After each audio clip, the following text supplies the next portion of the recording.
বাংলা অনুচ্ছেদ লিখন। তো এটি পড়া হচ্ছে ২য় শ্রেণীর ১-এর ভিতর সব, পাঞ্জেরি প্রকাশনীর এই বইটি থেকে। তো আমার মা, এই অনুচ্ছেদটি পড়া হবে যে মা পৃথিবীর সবচেয়ে মধুর ডাক। মা যখন আমাকেও মা বলে ডাকেন তখন আমার খুব ভালো লাগে। মা আমাকে সকালে ঘুম থেকে জাগিয়ে তোলেন, হাত মুখ ধুইয়ে দেন, এরপর সকালের নাস্তা খাইয়ে স্কুলের পোশাক পরিয়ে দেন। মা আমাকে স্কুলে দিয়ে আসেন, স্কুল ছুটি হলে আবার বাসায় নিয়ে আসেন। তারপর গোসল করিয়ে দুপুরের খাবার খাইয়ে দেন। সন্ধ্যায় মা আমাকে পড়তে বসান এবং অত্যন্ত সহজভাবে আমার পড়াশোনা শিখিয়ে দেন।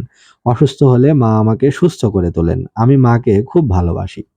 অর্থাৎ এই যে অনুচ্ছেদটি, এটি পড়া হচ্ছে ১-এর ভিতর সব, পাঞ্জেরি ২য় শ্রেণী এই বইটি থেকে। তো আমার মা নিয়ে একটি অনুচ্ছেদ লিখতে বলা হবে। তো সেটি এভাবে লেখা যায় যে মা হলো পৃথিবীর সবচেয়ে মধুর ডাক। মা যখন আমাকেও মা বলে ডাকেন আদর করে তখন আমার খুব ভালো লাগে।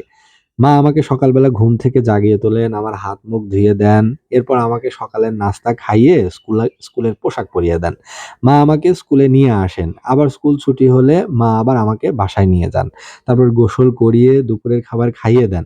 সন্ধ্যায় মা আমাকে পড়তে বসান এবং অত্যন্ত সহজভাবে আমার পড়াশোনা শিখিয়ে দেন। অসুস্থ হলে মা আমাকে সুস্থ করে তোলেন। আমি আমার মাকে খুব ভালোবাসি।